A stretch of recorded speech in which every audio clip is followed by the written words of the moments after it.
Kannada comedy and song ಚಾನಲ್ಗೆ ಸ್ವಾಗತ. ನಮ್ಮ ಚಾನಲ್ಗೆ ನೀವು ಸಬ್ಸ್ಕ್ರೈಬ್ ಆಗಿಲ್ಲ ಅಂದರೆ ಸಬ್ಸ್ಕ್ರೈಬ್ ಮಾಡಿ.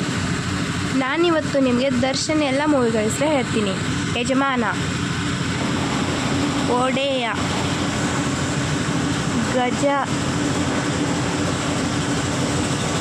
ಅಯ್ಯ,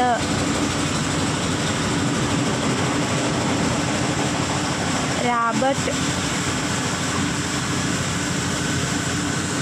ಕ್ರಾಂತಿವೀರ ಸಂಗೊಳ್ಳಿ ರಾಯಣ್ಣ,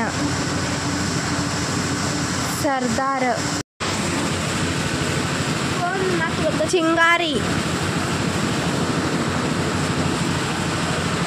ಭಗವಾನ್, ಸ್ವಾಮಿ, ಧರ್ಮ, ದಾಸ. ಫ್ರೆಂಡ್ಸ್, ನಿಮಗೆ ದರ್ಶನ್ ಅವರ ಯಾವ ಮೂವಿ ಇಷ್ಟ ಅಂತ ಕಮೆಂಟ್ ಮಾಡಿ. ನೀವು ಈಗಲೇ ಸಬ್ಸ್ಕ್ರೈಬ್ ಮಾಡಿ ನಮ್ಮ ಚಾನಲನ್ನು. Thank you.